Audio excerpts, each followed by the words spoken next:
being British, I have to finish my tea first. Yeah, I'll So, have sorry. a bit of coffee too. I just woke Yeah, up. Americans have a thing about tea ever since that unfortunate incident in Boston Harbour. Yeah, that one. Yeah. That one. So let's not talk about that. I mean, I know you don't like tea, but come on. I don't know what it is. Maybe Americans just like coffee because they like that little bit of a zing, but I don't Yeah, know I don't know, what it is. something like that. So, I think it all goes back to Boston Harbour myself. But you've just got this thing about tea. going back a couple hundred years, like, Yeah, God, that's can't it. stand tea. Okay. So, Anyway, this is a right. pretty broad question here, but I'm excited to see where this takes us.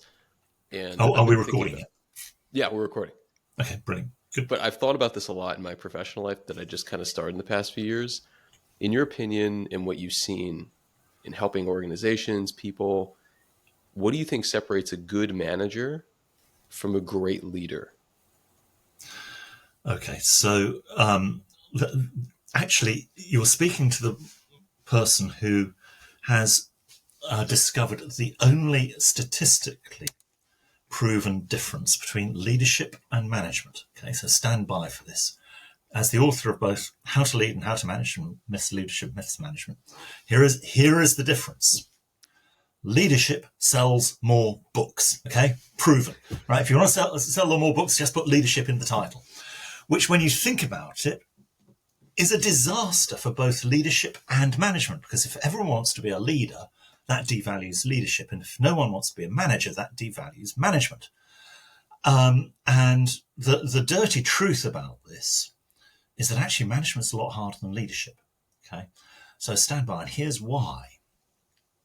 Think about your control and clarity. Okay, when you start your career, you have very little control. Okay, very little control. But you have total clarity about what you're meant to do because people just tell you, you've got to do this, yeah, and this is how you do it. Okay, so there's a lot of pressure, and you work all night, work all day, but at least it's clear. And and actually, most people perform quite well under a bit of pressure, or at least they perform poorly if there's no pressure at all. Okay. Then think about the top. You're now in the corner suite. You're the chief executive, and the flowers are fresher, the carpets are deeper, and the fake antique furniture is even more expensive. You've arrived. Okay. There, it's the opposite. You've got complete control, but there's absolutely no clarity. I mean, nobody's telling you what the exam question is. I mean, they're certainly not telling you the answer, but they don't even know what the question is. So you've got to make this all up yourself. You've got to figure out what's the exam question, what's the answer, what's my role. So there's not so much pressure, but that ambiguity creates an awful lot of stress at the top. Now, so that's the leadership bit. That's the entry graduates. Now think about the people in the middle. They've got the worst of all worlds because they have basically no control. They've got demands coming in from left, from right, from top, from bottom, from colleagues. They've got stuff coming at them from all over the place, and they've got no clarity about how they're meant to do it, or who's meant to do it, or what's meant to be the priority, and how they trade everything off. So that management stuff is really, really hard.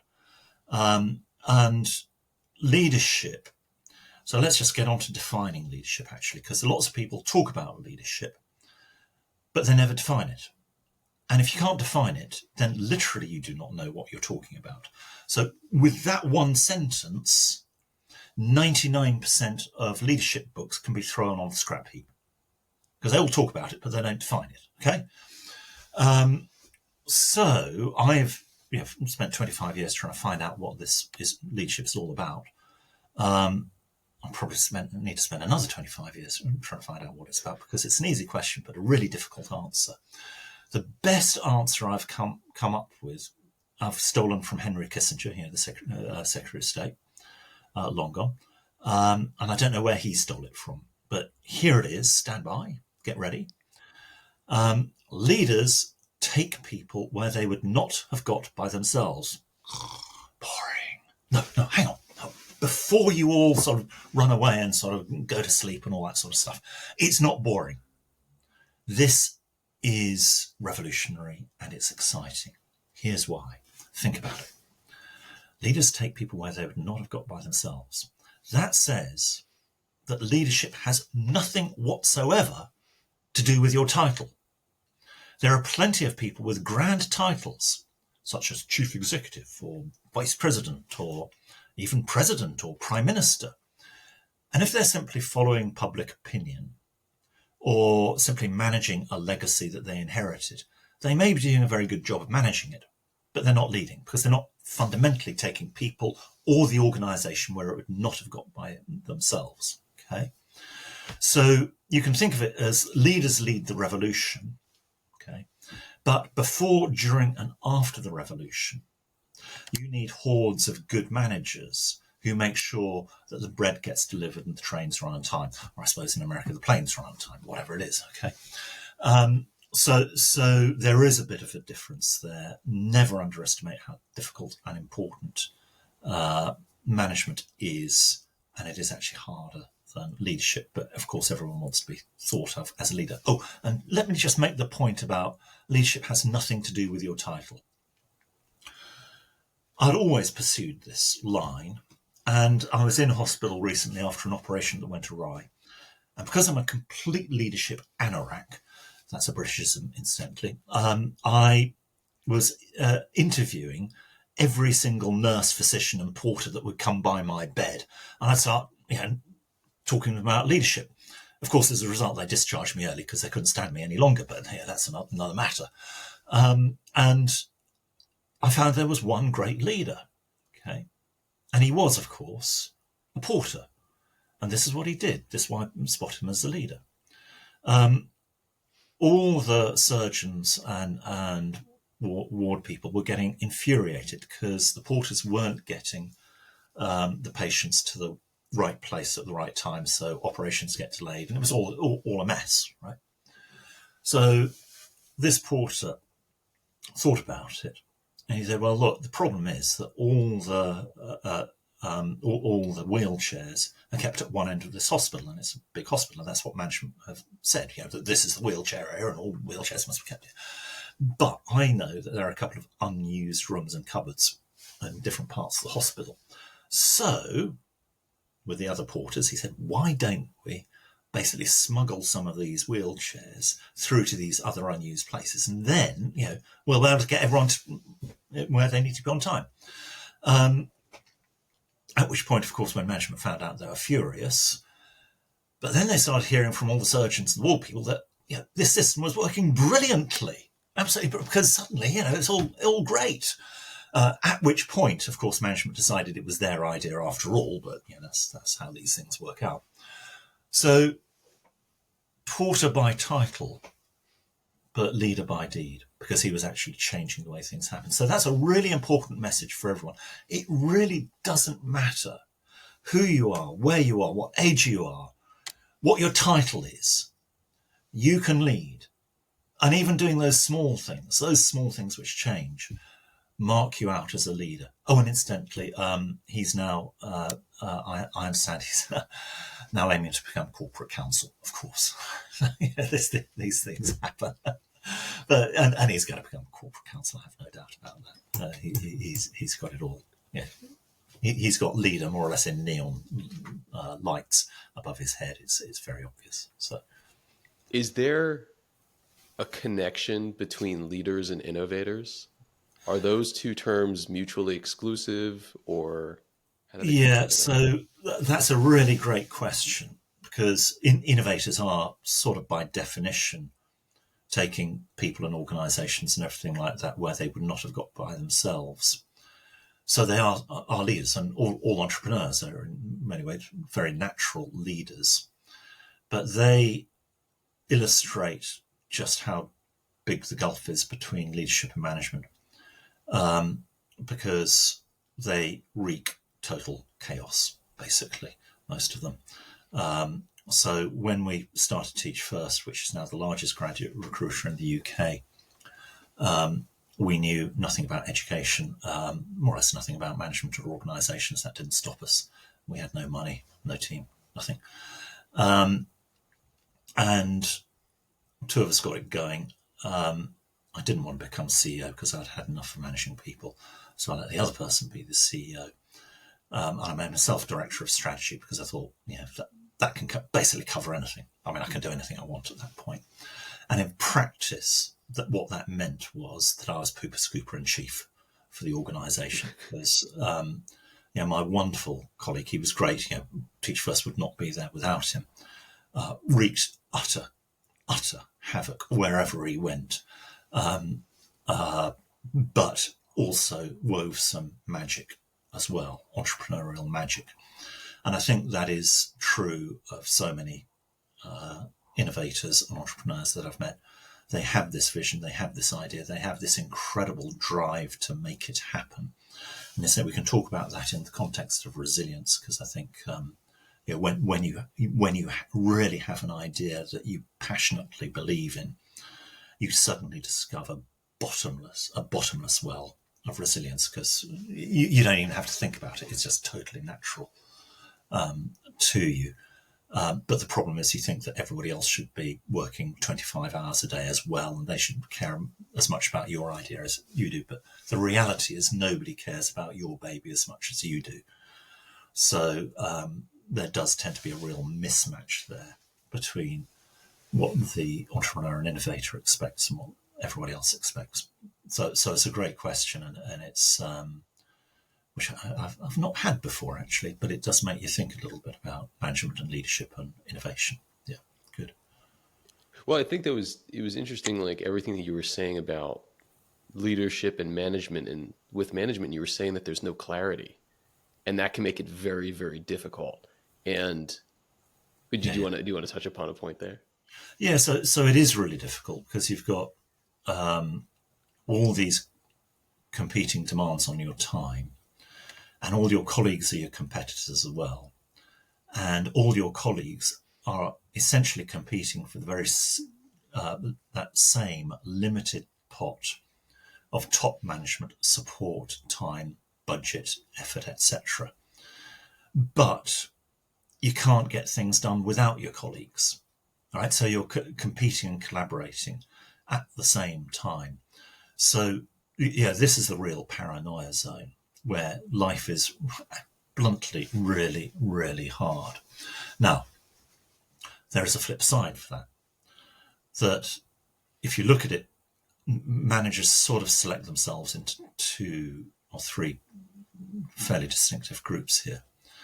There are those who get crushed by this ambiguity and uncertainty and just try to sort of please everyone, do everything, and you just can't do it. And the stress and the pressure just gets to them, and they land up sort of basically stressing out, dropping out, and starting their vegan farm in Vermont or whatever it is. Okay, incidentally, I've got nothing against vegan farms in Vermont. I think it's probably a very good idea. Sorry, I might get into trouble with people for vegans in Vermont if I say otherwise. Anyway, right, where was I? So that's one group. The other group are the people who say, you know what, this ambiguity, this uncertainty is my opportunity. Okay. And what they do is they do 2 things. One is they don't wait for the agenda. They create their own agenda. Okay. They create the agenda. And it is surprising, but you can do that in middle management time and again. And that gets us onto the whole subject of ambition. There are actually two versions of ambition, and oddly, top management at all levels. When you ask people, what do you expect? How do you identify leaders sort of below you? Right. One of the characteristics they always look for is ambition. I was like, what? You mean you want people who are about to stab you in the back and take your job? It's like, that's one version of ambition, and it's really bad. Okay, it's bad for lots of reasons. One is if you're ambitious that way, that is disloyalty, and management actually are forgiving of most sins because they've been there themselves, and they've had their cock ups and all that, and they know that stuff happens. So they're forgiving. The one thing they don't forgive is disloyalty. Okay. They will not forgive that. If you're disloyal, you will be out. It may take a few months, but you'll be gone. Okay. And disloyalty can be as simple as failing to stand up for the boss in a tricky meeting when a tricky moment comes up. Okay. So that's toxic ambition. Healthy ambition is not about me, me, me. It's about we. It's about the mission. I have this ambition for the mission. I have this idea. I have this thing that can make our organisation, our team, our project much better. And I really want to see if we can make it much better. Okay. And if you don't like that idea, I've got another idea as well, which will make it. And actually, top managers love people with that sort of ambition to just make stuff better. Okay, because they're so used to dealing with problems. When someone comes saying, look, can I help? Actually, I've got some ideas. Here's how I can help you. They can be slightly painful to people to work with, because it's like, okay, just slow down a bit. But they'd much rather be telling people to slow down than having to get a cattle prod out and sort of go, let's push you into action. Okay. So the best middle managers are the ones who can forge that agenda. And that agenda, it works when it very clearly aligns with the priorities of the top management. So let me give you one example. As a facilities manager. Okay, so facilities manager, if in doubt, it's their fault. Okay, everything is their fault. And everyone hates them, and they're just sort of put in a box, and they're only talked to when the plumbing goes wrong. Okay, and then in fact nobody talks to them, then they just shout at them. Okay, so it's a sort of kind of rubbish job, if I'm really honest, but some people seem to like it. I've learned to love facilities managers actually, because they can make your life really, really good when you need it. So, be nice to your facilities manager. So he had not been invited to the top management conference, of course, because he was just a facilities manager. But he watched the CEO's big speech, on streaming, whatever it was. And the CEO was banging on about, we need to become more client-focused, all that sort of good stuff. And it's like, yeah, I heard it all before. And everyone sort of duly applauded and sort of then went and had a drink and ignored it, okay? Because that's what you do with CEO speeches. The facilities manager, well, that's quite interesting. Let's think about it. Actually, it was the senior partner speaking, I think. What we need, if we really want to become client-focused and more team-oriented, okay, which is what he was speaking about, we need to change the office, right? So we need to get rid of all the, get rid of all the cubicles, get rid of all the private offices, and basically go completely open plan and really and have breakout rooms for team meetings and that sort of stuff. So he went along to the senior partner.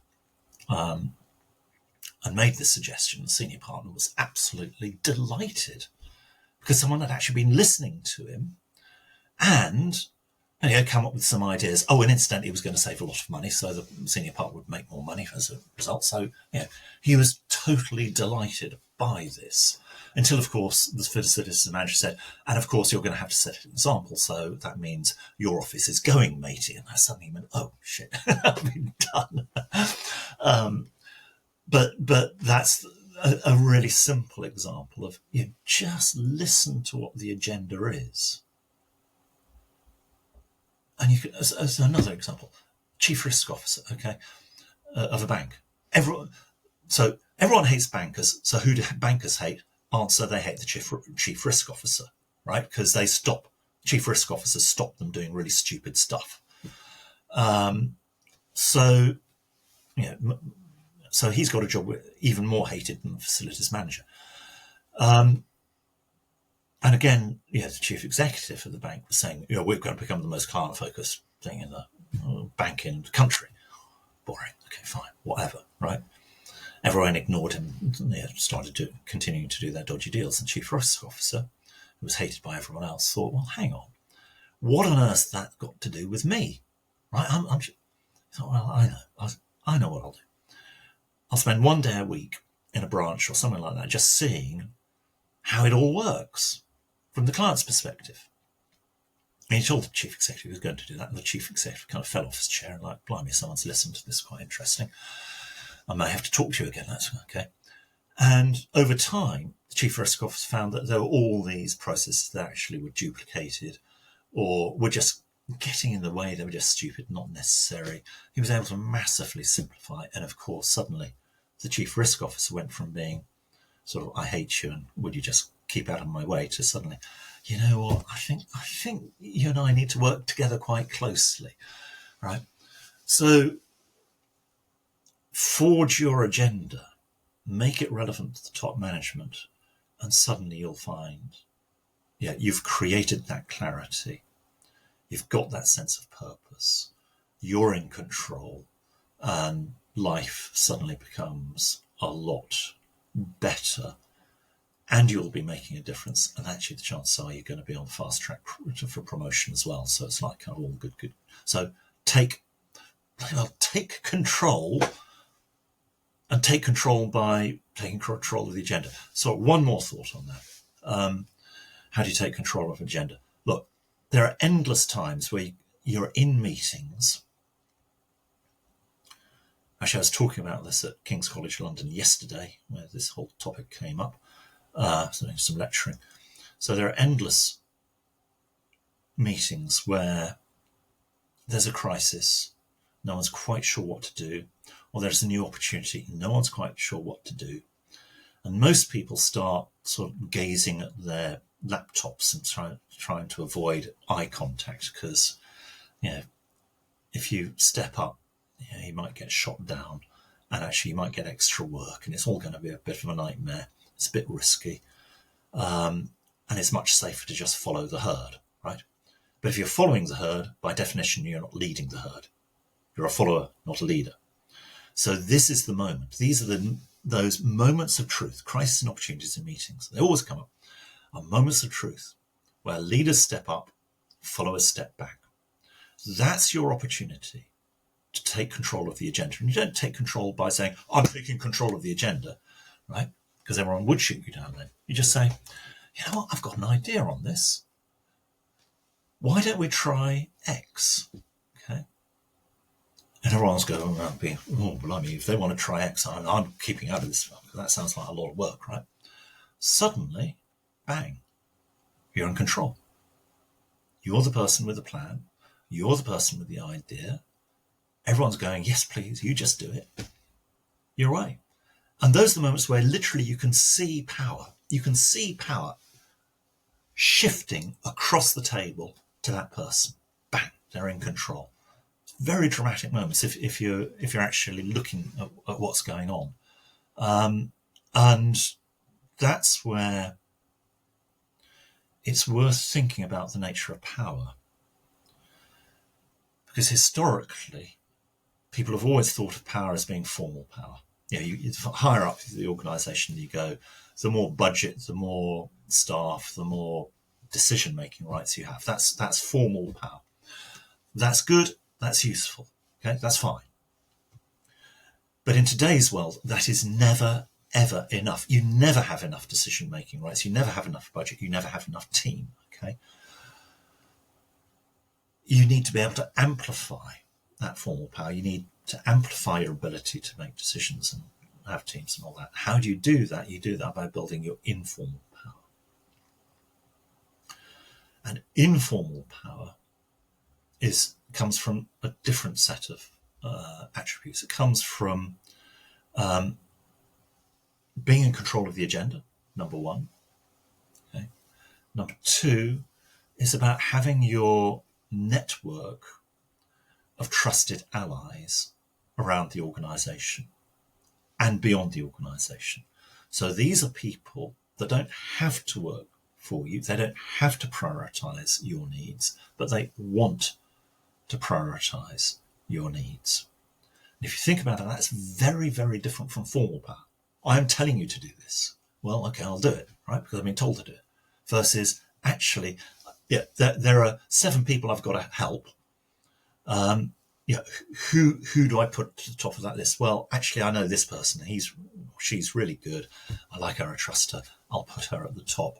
So suddenly you find your work being prioritized and you get the best people supporting it and everything like that. So it's how do you build that network of trusted allies within and beyond the organization? And in practice, there are a bunch of very specific things that you can do. But if I just highlight one to start with, it's about being a giver, not a taker.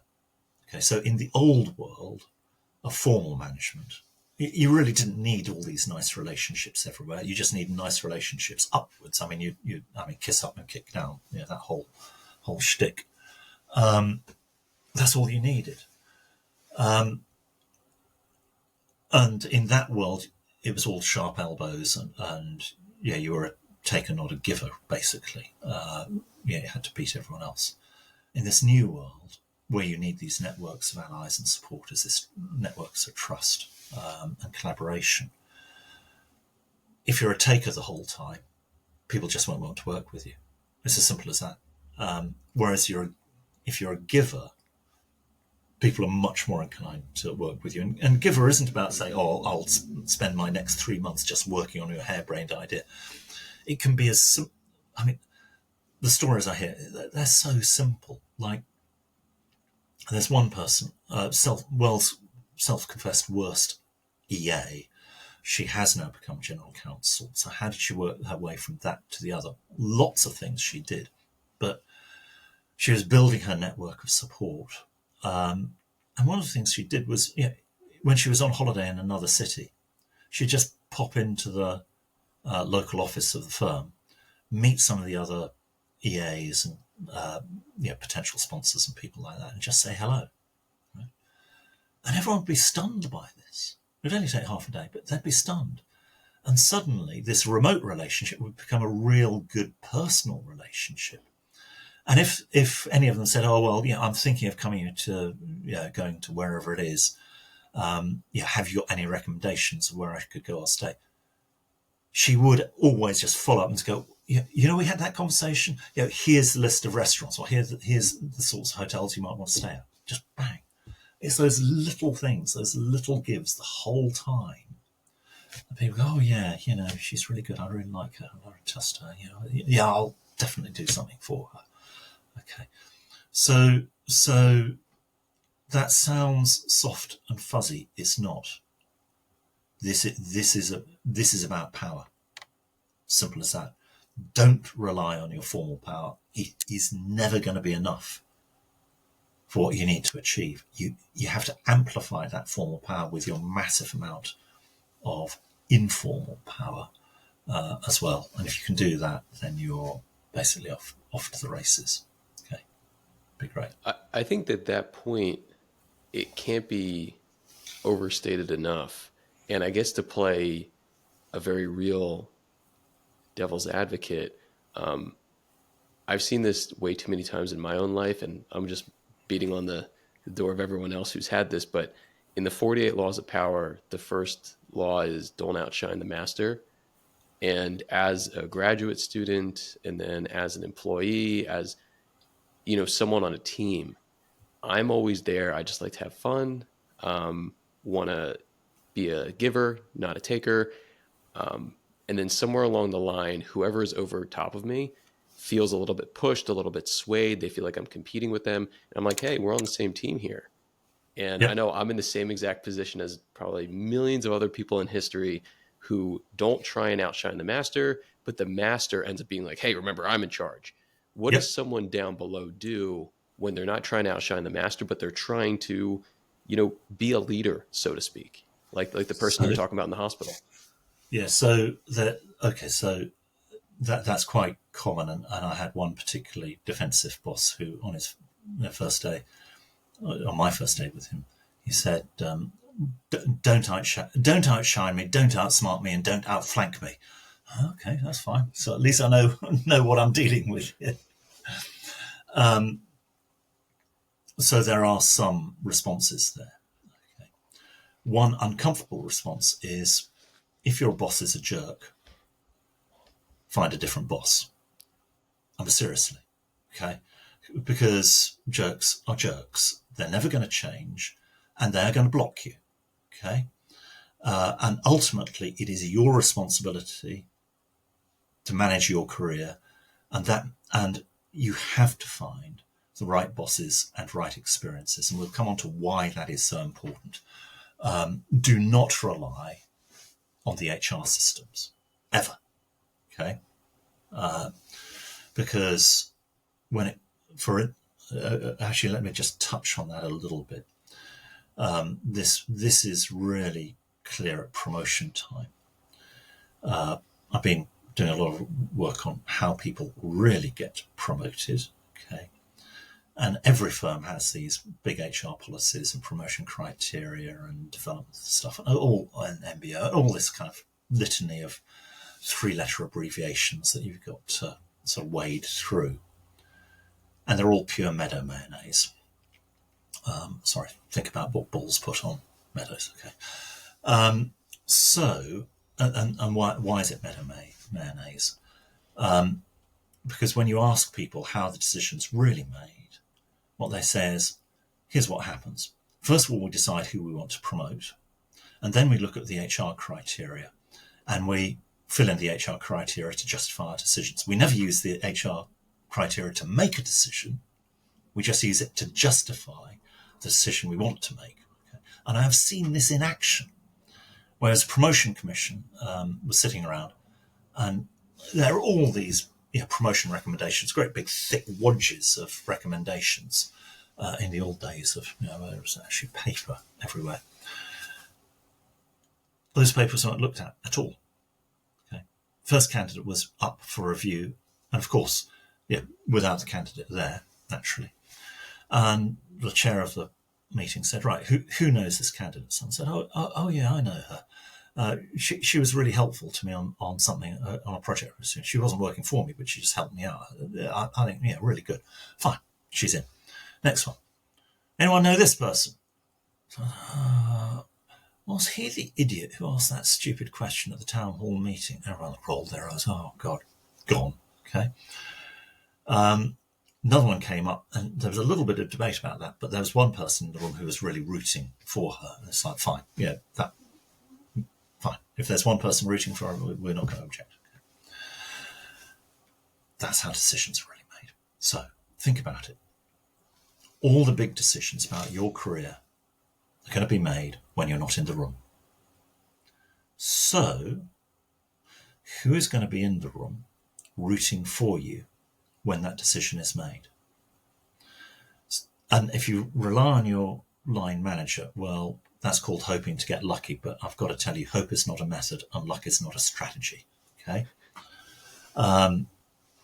You need to take control of this. You need a sponsor. Actually, ideally, a couple of sponsors.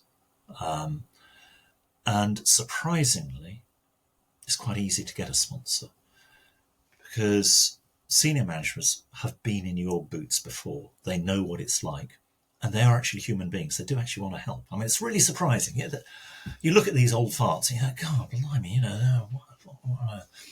want to help. Okay, most of them. Some of them are jokes. Okay, that's fine, but most want to help. Okay.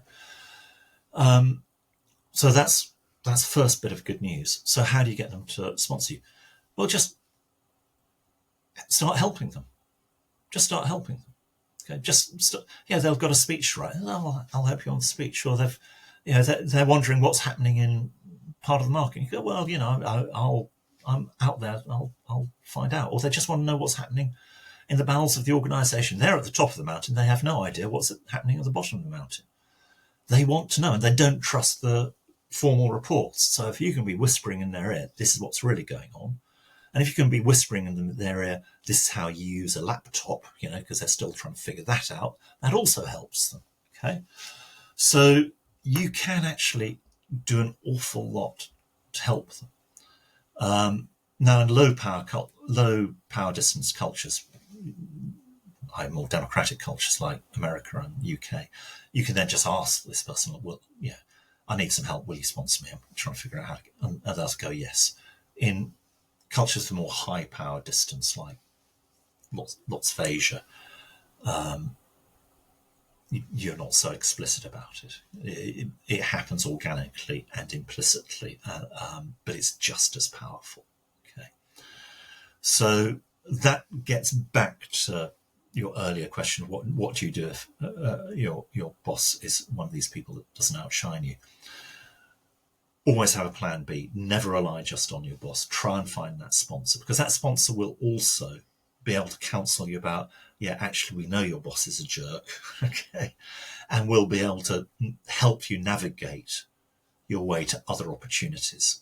And nice, because they'll be able to say, yeah, that one's a jerk, but actually, I think there's an opportunity coming over here. And if you start just quietly being nice to this manager over here, you'll probably find yourself being sort of pulled that. Okay, so sponsors have a huge amount of that. They won't do a lot. Yeah, you might only see them half an hour a month or something, but that's transformational. Okay, for both. So that's one thing you can do. The other thing that you can do is, and this is important,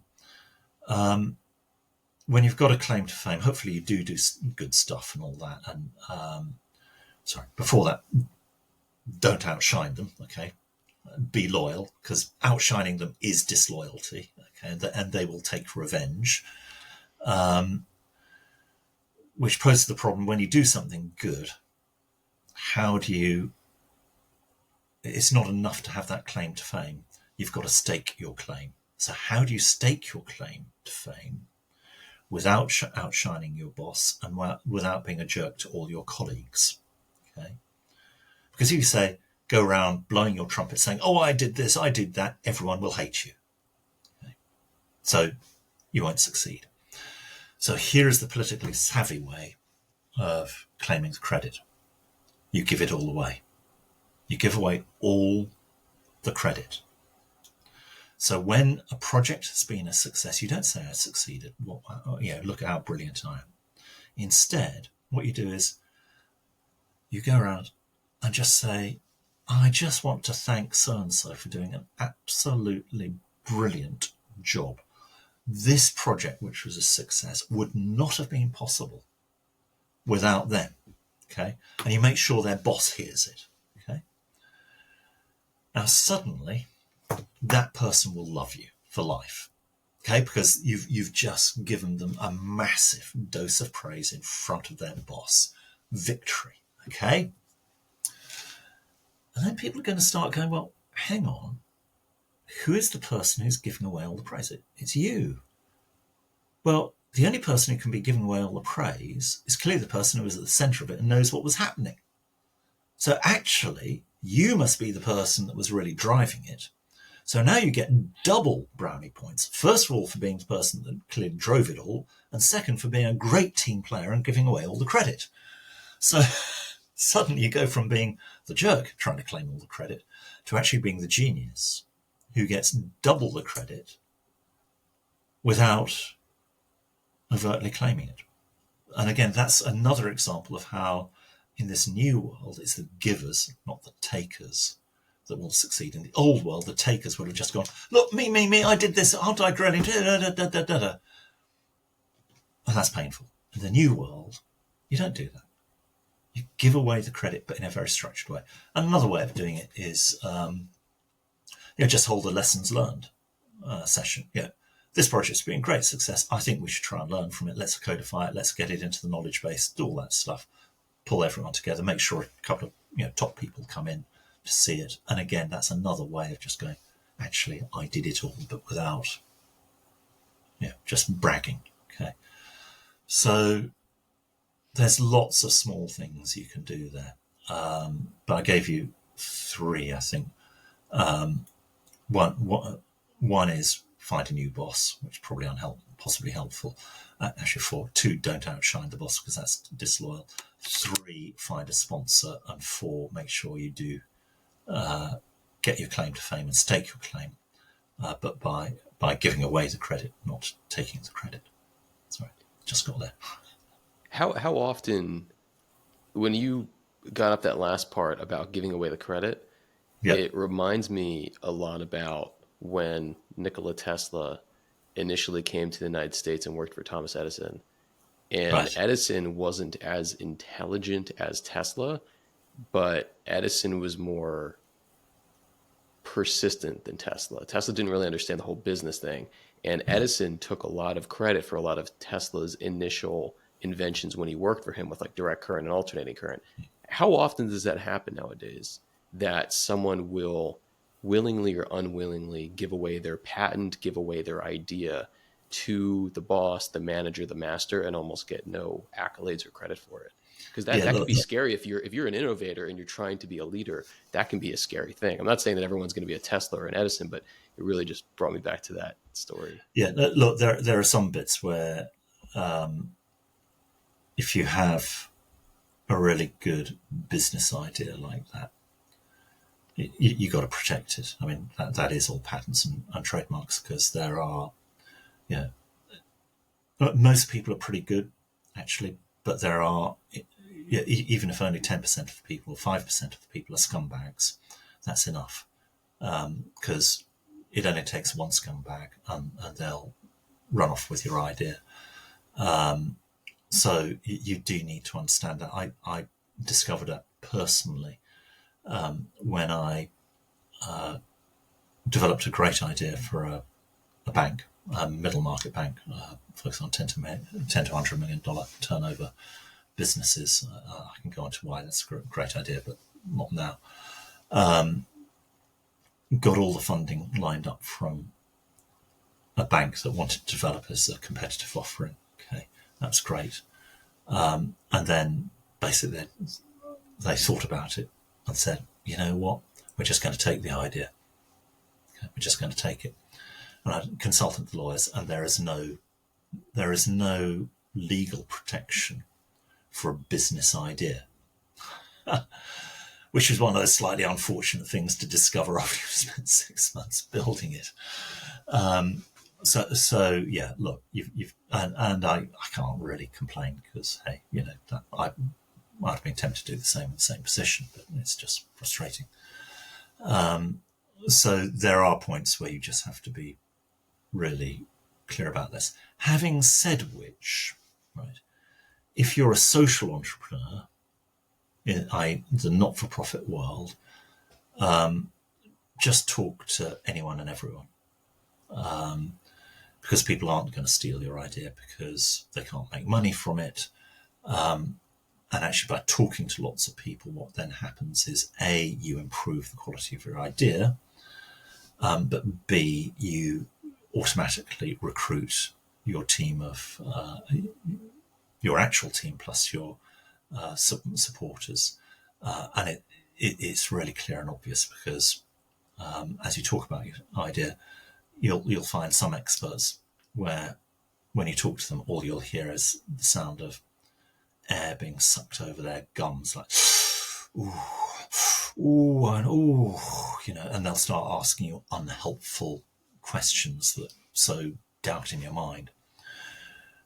Whereas other people look at you and go, you know what, I think you're possibly certifiably insane, but there is an element of genius in that idea.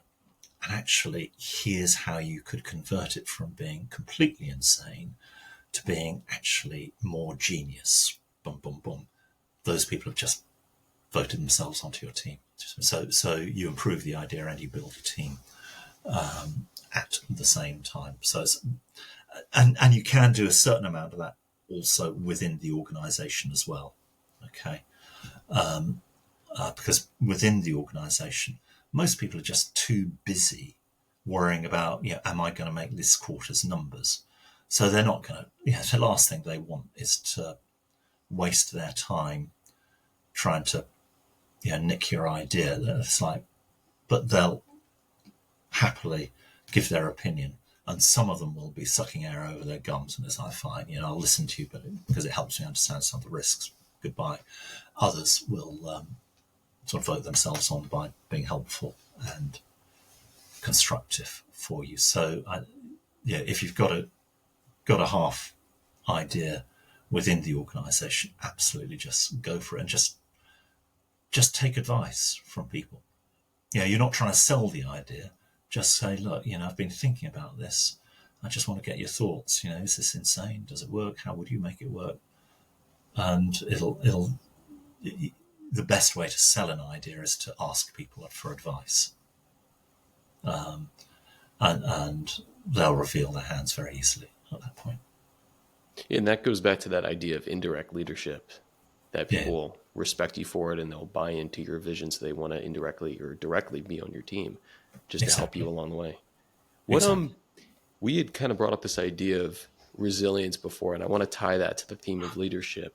How Okay. can leaders specifically cultivate resilience not only in themselves but in their teams during times of uncertainty? Like, we're heading into Q4, we're already in Q4, and maybe things are on a bit of a downturn, things aren't looking as good in the company as they would have expected. How do leaders cultivate that resiliency when their Okay. employees don't also see that same vision? So there is a great big resilience con going on in the corporate world at the moment. And it's being perpetrated by a lot of resilience gurus and consultants, what have you. And the basic con is this, that managers send their teams off for a day of resilience training, and then the team is resilient, which means they can continue to suffer terrible and abusive management because they're now more resilient. The solution to terrible and abusive management isn't to make your team more resilient. The solution is to make the management less terrible and abusive. Okay, so it's like you've just got to get this the right way around. So in practice, when it comes to resilience and well-being at work, I think there are three lines of defense. Well, the first line of defense is where you create the conditions where you don't need so much resilience. You can create a healthy working environment. Okay? The second line of defense is the personal reaction. Here, how do you build your own personal resilience? That's sort of what the sheep dip training on resilience is all about. But it has to be a lot more than that. And then, obviously, the third line of defense is professional help and support, and that's when things get pretty bad. Okay. As we get into this whole resilience thing, it is worth just noting in passing that negative emotions are good. Okay, think about that. Negative emotions are good. Let me tee this up with a little offer for you. There is one gene, I think it's SCN9A, I think, where if that gene is missing, you don't feel any pain. Okay, and about 1 in a billion people have this. So if I was to make you this offer, let's say we get gene therapy to such a point that you can now live a life without pain, would you take that offer from me? Okay. Now, if you do, you might regret it. Here's why. You look at the people who have this gene missing, and they tend to live very short lives, and they tend to be regarded as retarded. Why? Because they keep on doing really dangerous stuff, like picking up burning coals and jumping off tall buildings, all that sort of stuff. And when they get injured, they don't feel any pain. And of course, eventually, and because they keep on doing this dangerous, stupid stuff, everyone thinks they're retarded. And then indeed they do land up quite often accidentally killing themselves because everyone thinks it's so funny that you can jump off a tall building. They say, oh, jump off a taller one. And eventually, the inevitable happens. Okay. So physical pain is actually useful. It's useful in moderate amounts, and as long as it's not chronic. If it's acute or chronic, you need help. Okay, but mild amounts of pain are nature's way of saying, something is dangerous, something's wrong, you need to take corrective action. So now, let me make the next offer. If I said, do you want to live a life without any negative emotions, without any emotional pain, I think you can probably guess what the answer is going to be. It's a bit like the physical pain one. Just like physical pain, emotional pain serves a purpose. It tells us something is wrong. So there's a good game you can play, which is sort of go through every negative emotion and find out what's good about it. And the way you find out what's good about it is to say, well, if I lived without that negative emotion ever, what would my life look like? Okay, so let's take a couple of examples.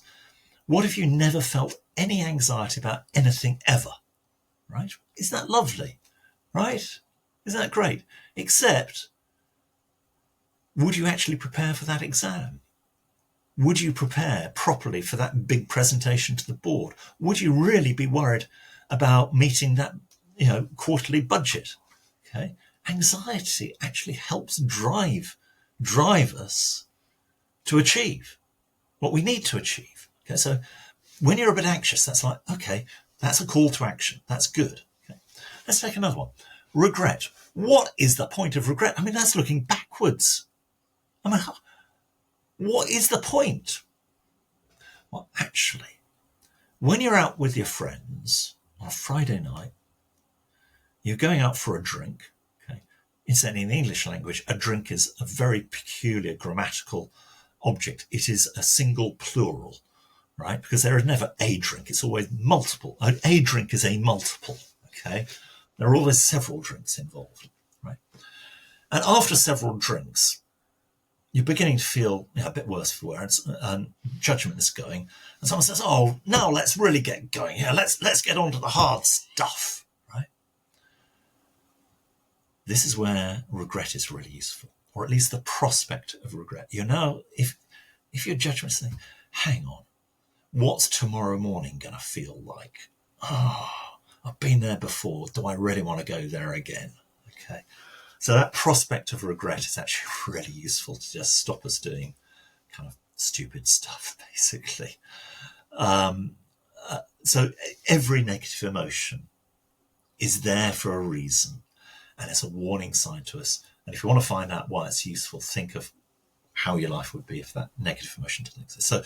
So just because something is not right, don't think that is a deficiency. Don't think that means you've got to be more resilient. Lean into that negative emotion. Lean into it. Don't run away from it. Don't be resilient and deny it. Lean into it, understand it, deal with it. Okay, so that is actually resilience in one sense. Sorry. So I said 3 lines of defense. Let me deal with the first line, which is creating the environment where actually it's a healthy working environment. And so people are just naturally performing well and they don't need to be so resilient. This is something we've been developing, a charity I started called Stir Education, where our current test market is with 12 million officials, teachers and students. So this is about building resilience and motivation at scale. So the test market is 12 million. We need to get to 600 million. Okay? So how do you do that with not just one team or 12 people, with 12 million people? And the answer is you create a system. Okay? And the system, I call it RAMP, which is an acronym for 4 things. RAMP, R for relationships, A for autonomy, M for mastery, and P for purpose. Let's quickly go through those. R for relationships. So supportive relationships, which are both vertical with your boss and with your team members, and laterally with your colleagues. We've all been in work environments where relationships are not supportive. Either you've got unsupportive boss, complete nightmare, or you've got unsupportive, conniving, political, competing colleagues. That's also a nightmare. And we've also been in organisations where it's supportive, and it's a completely different environment, and it's much easier to hit high performance, and you don't need so much resilience. So that's the first bit. Second, autonomy. Look, a good way to demotivate people and to cause chaos is to micromanage them. Professionals are all insecure overachievers. So the easiest way to manage a professional is to manage them less. Just let them overachieve. set them a goal like climb that hill, and they will climb it. They'll find some way of doing it. Okay, and just don't get in their way. And if you and the glorious thing about autonomy is it shows that you trust them. And when you feel trusted, you feel empowered, and you want to respond appropriately. You raise your game so that that person will not be disappointed. Okay, so that's really good. Mastery is vital. I mean, it's very difficult to feel motivated if you lack the skills for today's job and you're not acquiring the skills for tomorrow's job. Okay, so mastery is not a destination; it is a journey, and we all want to know that we are improving our mastery for today's role and we are lining ourselves up for tomorrow's role as well. So, and then the final bit, and this is really important, is purpose. So if you're working to somebody else's agenda, it's very difficult to feel excited, motivated, and empowered about that. If you're working to your agenda, if you're acting like an entrepreneur, if you're acting like a self-employed person, if it's your mission, your idea, your project, you will go through hell and high water to make that happen. And resilience will be entirely natural to you. Nobody will have to train you on it. It's like if you're building your own business, you're so unbelievably resilient. You will just do what it takes to make it happen because it's your baby. You're not going to let it go. You are going to make it succeed. So that sense of purpose is nothing to do with corporate mission statement. It's about having a sense of this is mine.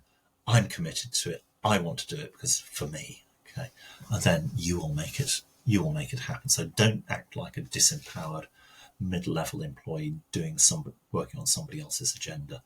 Of course, you've got to do that at some point, but make sure you're doing something which you get excited about yourself. So as a manager, right, if you can put that in place, supportive relationships, autonomy, mastery, and purpose, and those things you can work on, you can do that. That's good managerial stuff. You don't have to stand on your desk on a Monday morning in a white suit, making a great speech to whip your team into a frenzy of enthusiasm. You don't have to be charismatic. You don't have to be inspirational. You just have to put in the supportive relationships, autonomy, mastery, and purpose. And then people will discover their intrinsic motivation. So motivation is not extrinsic. It's not something I do to you. I cannot tell you to be motivated, right? You cannot outsource your motivation or delegate your motivation up to me. Your motivation comes from within. And all I can do as a manager is to create the conditions in which you will rediscover your own intrinsic motivation. Okay. And if you're feeling really motivated and really enthused, we don't even have to talk about resilience because you've got it. It's natural. Okay. It's sort of anti-fragility. It's the opposite of resilience. Okay. And of course, then we can talk about the really tough times and how do you work through that. All I will say, and there is a bunch of stuff you can do around learned optimism. I'm a recovering pessimist, so I can give you the recovering pessimist's guide to optimism because I'm perfectly qualified for it. That's learned. Okay, but one of the things you can do on resilience is to make sure you've got those supportive relationships, not just in work but outside work as well, because it's the old saw that a problem halved is a problem shared is a problem halved, and actually a joy shared is a joy doubled. I mean, think about eating alone versus eating with your loved one. I mean, the food may be the same, but it's a completely different experience, right? So that's just one of the clues around how you can build your personal resilience is to make sure you've got that network of support. But then there's a whole bunch of other stuff that you can do in terms of how you think about it. Optimism is one, but then also thinking quite closely about, lean into those negative emotions. Lean into them. because they're there to help you. So don't get upset about them. And if you've got negative emotions, actually, that's great news. That shows you are actually a human being. And yeah, we should celebrate that. Okay. It's funny. One thing that whole negative emotion topic brought to my mind was, why do people give people flowers on like a birthday, an anniversary, a wedding, versus fake flowers? Because fake flowers can look great and they can last forever. Whereas if you buy someone like a dozen roses, it can be a lot of money, but those roses are only going to last a week. And I've heard this like story anecdote a bunch of times, and it's like, well, the beauty is that the roses only last for a week. So you want to cherish every single second with those beautiful, great smelling roses. And that's almost like, that's life, because those roses are alive. And same thing with us, is that if we lived forever, you wouldn't care about anything, because what's the consequences? You're never going to die. And that's the exact same thing too, is that you need to have these negative emotions. Like, I would hate to not feel pain, because nothing would mean anything. Exactly. And so, yeah, the Victorians, actually, the medieval era, they had this right. So they kept death, front and center. Memento mori. Mementos of death would be very visible to people everywhere, and that's not morbid at all. That is, again, the ultimate call to action. Look, we're all going to die. This is it. This is not a rehearsal. Live life in Technicolor and with the record button on. Okay, so this is important, especially as we get around ends of year. In 10 years' time, how will you remember this year? In 10 years' time, how will you remember next year? I guarantee you will not remember it for beating budget by 6.7%. I mean, you won't, right? You'll remember it for other stuff. And there'll be certain highlights and there'll be certain lowlights. That's great. And then also think, well, how am I really going to use this year so that in 10 years' time, I'm going to be having other great memories? So what am I doing to make the most of this year? But what am I also doing that my future self is going to be really grateful to me in future? Okay. And some of that's boring stuff like, stay healthy, get wealthy, that sort of stuff, because your future self will be grateful to you if you're healthy and wealthy, relatively speaking, as opposed to poor and ill. Okay. But also, are you essentially learning skills and gaining experiences that will enable you to be doing stuff which is really interesting in 10 years' time? So that's about kind of digging quite deep into your own soul and saying, what do I really want to be doing when I grow up? And I'm still trying to figure that out, what I want to do when I grow up. I don't know. But create that sense of opportunity for yourself. And then digging deep again to say, okay, now, if that's where I want to be, or the sort of options I want to have open, then am I getting the right experiences right now? And if not, so then what experiences do I need to navigate myself towards? So I'm building that capability for the future. So I have no idea. How do we get onto that topic? Anyway, there we go. We did a lot of leadership, a lot of resilience, and then kind of went into memento mori. Yeah, memento mori. I like my memento mori. I do have. I keep a memento mori in the bathroom, so it keeps me in order. There's a Damien Hirst diamond-trusted skull thing. So look at that. So, fine, okay. Yeah, there's apparently like a sect of monks, like Buddhist monks, who meditate on their mortality every single day. But then it's also like a way of meditating on compassion, of realizing that you have to appreciate everything. And it's funny because when people talk about death, it's like, oh, it's such a bad thing. It's like, no, this is going to happen, but that can really help you appreciate every little thing. And that goes back to that idea of like leadership and resilience of like, hey, like, let's do the best we can while we're here and not just sack it off and just. And I say, lean into it. Yeah. Lean into it. Don't chase it. Okay. Yeah. Death is there for a reason. And like you, I would, why do these billionaires want to live forever? They're nuts. They're completely nuts. Okay. I just make the most of it while you can. That's like great. Jo, this has been awesome. I feel like we just scratched the tip of the iceberg here. We did. Where Hardly can got to the tip. where can people keep up with your 18 books and going and everything that you're doing? Because I know I'm excited to, So yeah. I tend to write quite a bit on LinkedIn. So that's probably the easiest place to follow me. Although I suspect, I have to say, the enshittification, word of the year for 2024, the enshittification of social media, including LinkedIn, has progressed apace. So I may be moving more to Substack, but there'll be all the leads from, which I'll keep free, but there'll be all the, so it's LinkedIn at the moment, and then Substack after that, probably. Do you think Substack is going to be blowing up in the next couple years, few years? I've been writing on it for a while and I have like some subs, but it's not nearly as much as I thought it would be. I feel like podcasts are still like huge because Substack you have to Yeah, pay a lot of time. I think with all of this, you just have to be really clear about why you are doing something. So if you're on social media to get likes, I'm afraid that's pretty sad. It was the founding chief operating officer of Facebook, I forget, Scott Parker was his name, I forget, who said, we didn't set out to hack computers, we set out to hack the human brain. And dopamine was the key that we wanted to use.